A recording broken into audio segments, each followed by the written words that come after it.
Muito obrigado pela recepção. 40 minutos é muito.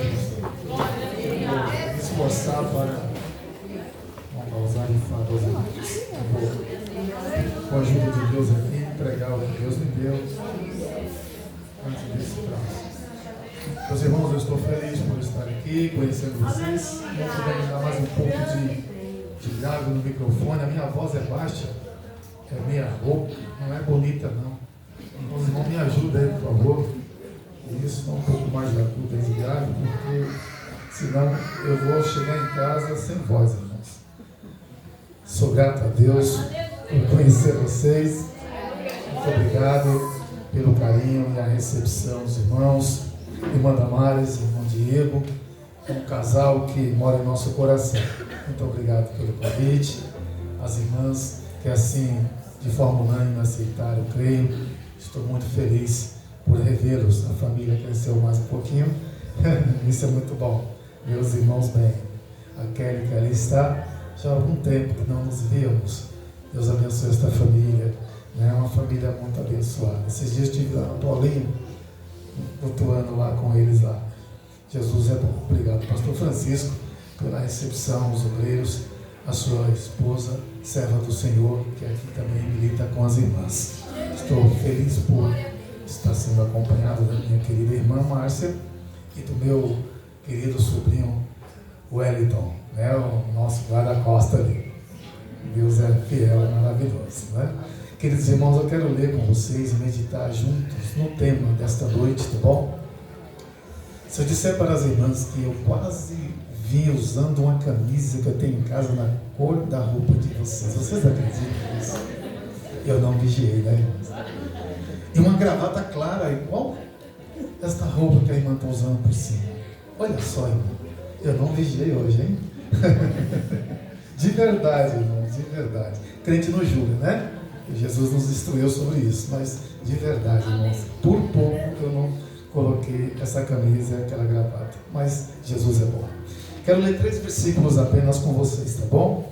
3 versículos, que é o 9, que é o tema, e o verso 15 e o 16. Primeiro o 9, nos diz assim: levantai-vos, mulheres que estáis em repouso, e ouvi a minha voz. E vós, filhas que estáis tão seguras, inclinai os ouvidos às minhas palavras. Versos 15 e 16. Até que se derrame sobre nós o Espírito. Veja, Espírito aí com letra maiúscula, está falando do Espírito Santo. Lá do alto. Então, o deserto se tornará em campo fértil, e o campo fértil será reputado por um bosque. Verso 16.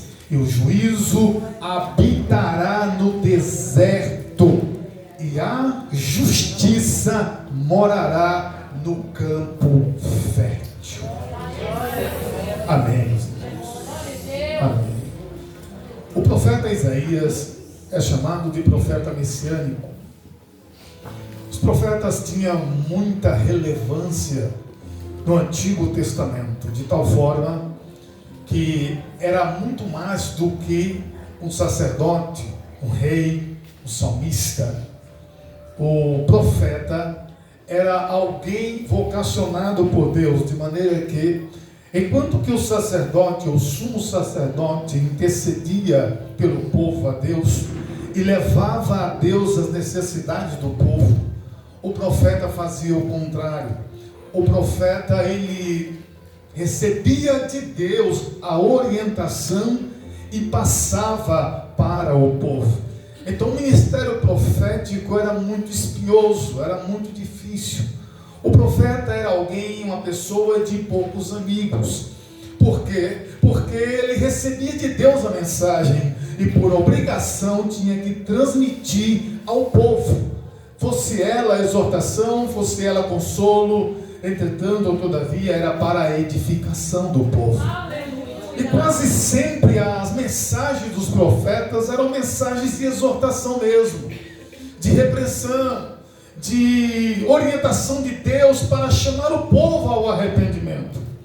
Isaías, ele passa por 4 reinados: Urias, Jotão, né? O rei Uzias e o rei Ezequias. Isaías, ele vive aproximadamente 740 anos antes de Cristo, o período que ele começa a profetizar. Ele vive um período de impérios ímpios sobre a terra, que estavam avassalando as nações. O império da Assíria e posteriormente, já de início, o império da Babilônia. Deus levanta o profeta para instruir a nação de Judá acerca de eles se arrependerem. Porque quando o Senhor olhou e viu o coração do povo, o coração não estava voltado para Deus. No ano 722, a Assíria já havia levado cativo o reino do norte. Os irmãos sabem que quando Davi morre, Salomão assume, depois morre, o seu filho Roboão assumiu o reinado. E Roboão, ele dividiu o reinado. E através daquela divisão, 10 tribos ficaram para um lado e 2 para o outro. As 10 tribos se tornaram o reino do norte, e as 2 o reino do sul. O reino do norte foi levado cativo pelo rei da Síria, pela Síria, e lá na capital da Síria, que era Samaria, houve só mistura das nações, enquanto que o reino do sul, posteriormente, aproximadamente 100 anos depois, foi levado para a Babilônia. Então o profeta, ele já adverte o povo sobre o perigo que viria. Ele recebe de Deus o alerta, a advertência de Deus para dizer ao povo: preparem o vosso coração. O versículo que as irmãs escolheram, eu creio que estudaram o contexto, porque o contexto aqui não era muito bom. O contexto aqui, quando o Senhor se volta para as mulheres aristocratas, ou seja, as mulheres que se sentiam mais importantes entre o povo, mais abastadas, mais ricas, era aquela elite da nação que se sentiam melhores. A aristocracia é uma expressão grega que quer dizer governo dos melhores. Então eles batiam no peito, pastor, e diziam: nós somos os melhores. Nós somos os mais ricos, os mais bem abastados. Então o texto vai dizer: mulheres, levantai-vos. Porque o texto diz: vocês estão em repouso, acomodadas. Vocês estão desocupadas e despreocupadas. Ou seja, estão se preocupando apenas com o que têm.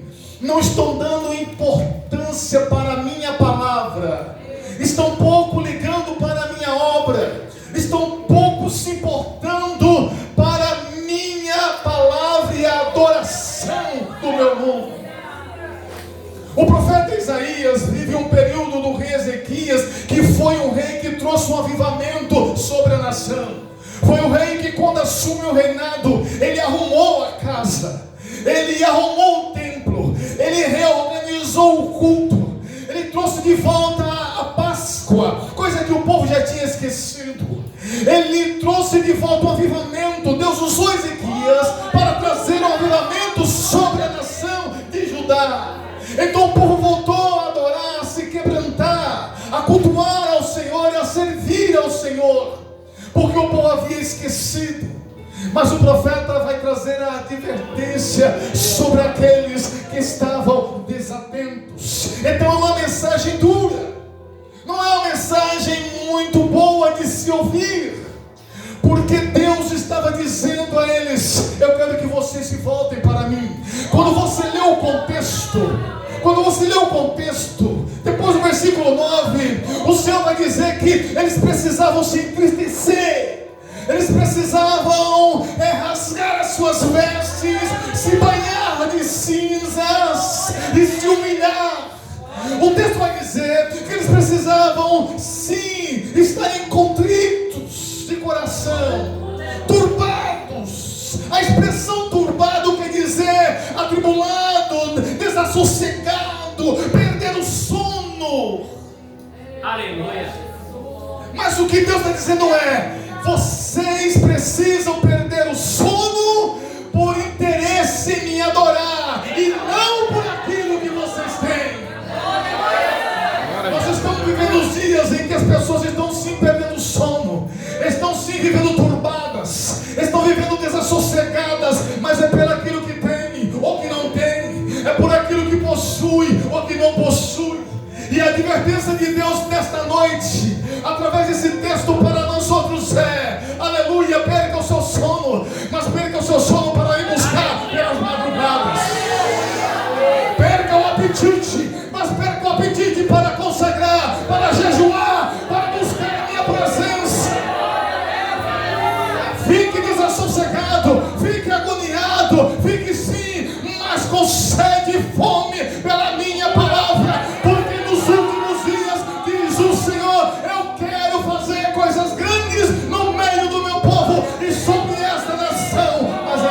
necessário. É preciso. Vocês já observaram que na Bíblia Deus ele valoriza muitas mulheres? Já analisaram isso? Deus nunca foi a favor do machista. Deus, ele é a favor do macho. Deus também não é a favor da feminista. Deus é a favor da fêmea. Então, quando você olha para a Bíblia, você vê que a mulher pecou primeiro no jardim, não foi? Mas quando você vê no Novo Testamento, quem foi que encontrou-se com o Mestre depois de ressuscitado? Eita! A mulher. Deus, ele tem uma atenção especial nas mulheres. Com todos nós. Sabe por quê? Porque a mulher ela tem um lado sensível de sentimento. A mulher ela tem, olha aqui é o número aqui. É só olhar para a igreja. A maioria são mulheres. Muitas aqui o marido está lá, afastado, o filho homem está lá que não quer nada com nada. Mas quando olhamos aqui para o texto, o Senhor está dizendo: mulheres aristocratas, mulheres soberbas, eu não quero que vocês fiquem assim. Deixa eu dizer uma coisa para vocês. Para ser soberbo não precisa ser rico, não. Isso não é problema de riqueza. Isso é problema do coração. Isso é um problema da natureza humana, irmão. Tem pessoas que não têm riqueza, é simples. Mora em periferia como nós moramos, em uma casa simples, mas é soberbo. Por quê? Porque não reconhece a sua pequenez. Em casa está precisando ser mais simples, mais humilde. Em casa está precisando, aleluia, se curvar mais na presença do Senhor. Em casa está precisando mais se dobrar diante dEle e diante da sua palavra. Porque a promessa por meio do profeta é que um grande rei, um rei de justiça, ele dominaria. Ele está falando de Jesus. Ele é o profeta messiânico. Em todo o seu livro está falando do grande mestre, aleluia, de um rei de justiça que surgirá. Deus nunca foi a favor, aleluia, da monarquia.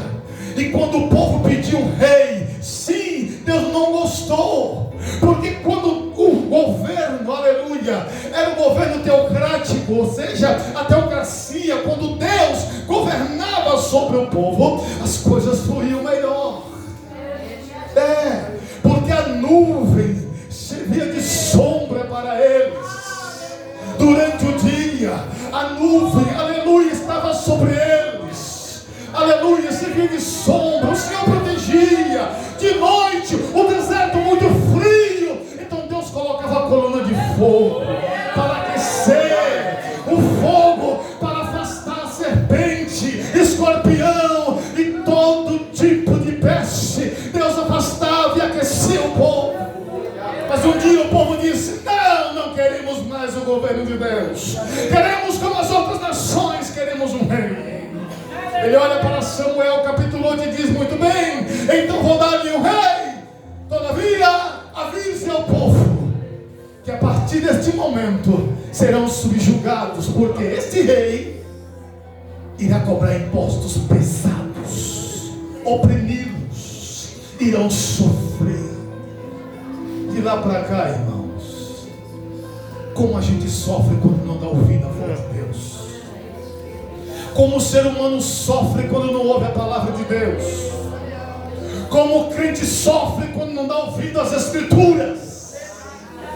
Como o crente padece quando não dá ouvido à palavra. E sabe por que nos últimos dias há uma carência, há uma necessidade tão grande em nosso meio? Porque os crentes estão deixando de lado as Escrituras.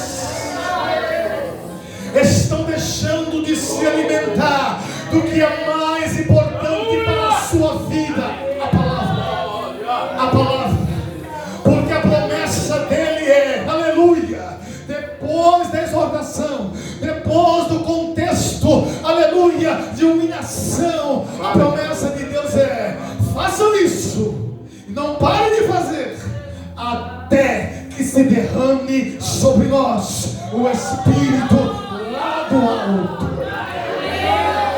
Então o deserto se tornará em campo fértil, e o campo fértil será reputado por um bosque, e o juízo de Deus habitará lá fora no deserto. No mundo, o juízo de Deus habitará, e a justiça morará no campo fértil, sobre aquele que tem ouvido a sua palavra. O ímpio padece, o desobediente padece todos os dias quando não dá ouvido à voz de Deus, pela opressão do mal, pela opressão do sistema maligno. Ele padece. E o crente, quando não dá ouvido à voz de Deus, ele também padece. Todos nós conhecemos a história de Ezequias, que adoeceu, e o Senhor o livrou e o curou. Mas lá na frente, ele pede conselho para os ministros da Babilônia, e recebeu os ministros da Babilônia, porque ele achava que só a Síria era inimigos. Ele olha para os babilônios e recebe na sua casa, e a Bíblia diz que ele abre os tesouros dele e mostra para os ministros da Babilônia, recebe eles na sua casa e diz: olha o que eu tenho, olha as minhas armas. Ele macho. Esse é o problema de muitos crentes, é revelar o segredo dele, o segredo que ele tem com Deus, o mistério que ele tem com Deus. Você está orando de madrugada? Deixe entre você e Deus. Você está fazendo um propósito de jejum? Fica entre você e Deus. Você está intercedendo, aleluia, fazendo um propósito de estudo bíblico no seu particular. Deixa entre você e Deus. O que você faz trancado no teu quarto, o teu Deus em público revelará. Aleluia. Você não precisa dizer o que você faz ou deixa de fazer no teu particular. Há tempo de falar e há tempo de estar calado. Aleluia. Você não precisa falar de você. Deixe que o Senhor fala por você. Sabe como? Deus vai falar por você, manifestando sobre a tua vida a glória dele. Deus vai falar por você, abrindo a porta da palavra, aleluia, e sendo, aleluia, uma bênção através de você na tua vida, porque você será um canal para muitas pessoas. Ele vai falar bem de você na boca de alguém. Alguém vai olhar e vai dizer: aquele irmão é uma bênção, aquela irmã é uma bênção. Aleluia. Então não se preocupe com nada, só se preocupe em adorar, só se preocupe em servir a Ele, só se preocupe em se quebrantar, só se preocupe em rasgar o coração. Porque na antiga aliança tinha que rasgar as vestes, na nova aliança tem que rasgar o coração. O que é rasgar as vestes? Humilhação. E se banhar de cinza com saco, vestido de saco. E hoje, o que é rasgar as vestes? É o sacrifício que fazemos, por exemplo, para organizar uma festa como esta. O que é bom. O que é bom. Mas quando o Senhor diz: rasgar os vossos corações, é mais que rasgar as vestes. Porque rasgar as vestes é o sacrifício que a gente faz para organizar uma festa, que vocês fizeram para organizar uma festa como esta. E rasgar o coração é quando vocês fazem esse sacrifício com amor.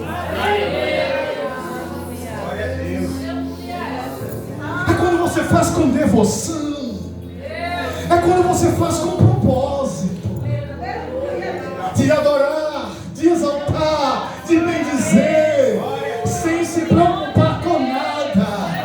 É cada vez que você faz, ornamenta, organiza suas flores, vai, passa uma cera, tira o pó dos bancos, se arruma em casa, lá no espelho, toda bonita, todo bonito, e diz: Jesus, é para te adorar, é para teu louvor, é para a tua glória. Alguém vem para te ferir, alguém vem para te machucar, alguém vem para te abater, mas você não vai parar. Por quê? Porque você está fazendo de coração, você está fazendo com amor.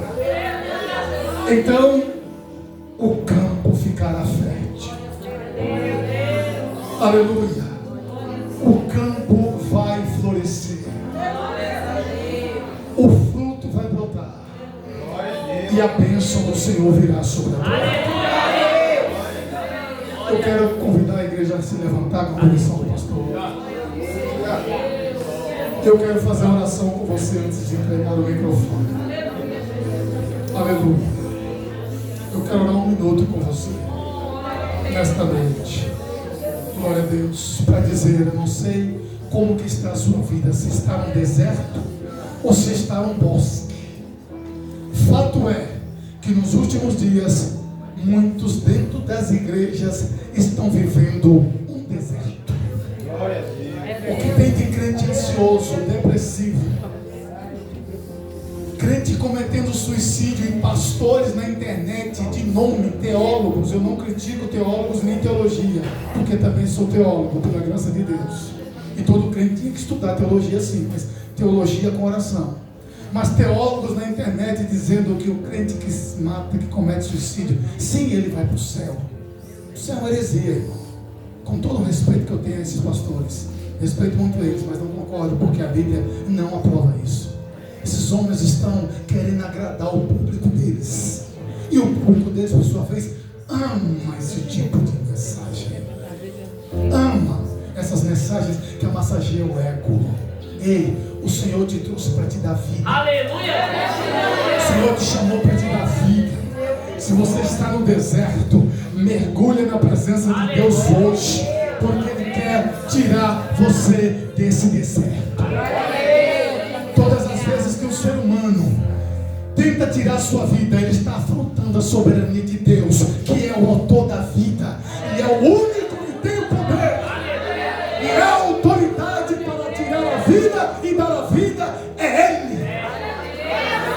Ana disse isso em Samuel capítulo 2. Cuide da sua vida, mas cuide aqui, ó, com este remédio. Tome este remédio aqui, ó. Nós estamos precisando desse remédio aqui, ó. Palavra de Deus, palavra de Deus, palavra de Deus. É saúde para os ossos, é saúde para a alma, é saúde para o corpo, é saúde, é vida. Ora comigo, feche os seus olhos, curva a sua cabeça, interceda nesta noite, rasgue seu coração na presença dele. Senhor nosso Deus, cuja presença estamos nesta noite. Estamos, Senhor, na tua casa, na casa de oração. Nos toma nas tuas mãos, nos cobre com teu sangue. Os dias têm sido maus, os dias têm sido difíceis, os dias têm sido trabalhosos, mas não é por força, não é por violência, é pelo teu Espírito, ó Senhor. Ó, vem, querido Espírito de Deus, vem soprar nesta noite. Vem soprar o teu vento sobre os corações. Vem acender com o teu fogo a chama nos corações. Vem aquecer esta alma vazia. Oh, com teu fogo, ó querido Espírito Santo. Vai a cantura mancha. Vem trazer arrependimento. O Senhor é quem convence do pecado, da justiça e do juízo. É o Senhor que convence. Venha, Espírito Santo, venha convencer este coração endurecido. Venha queimar a soberba,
Jeremias, como ardeu no coração de Jeremias.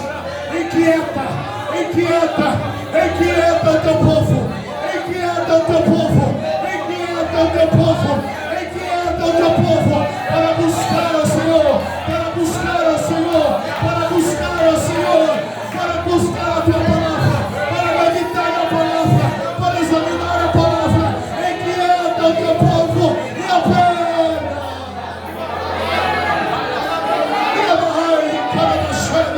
Sinta o fogo da palavra de Deus na sua alma, em nome de Jesus.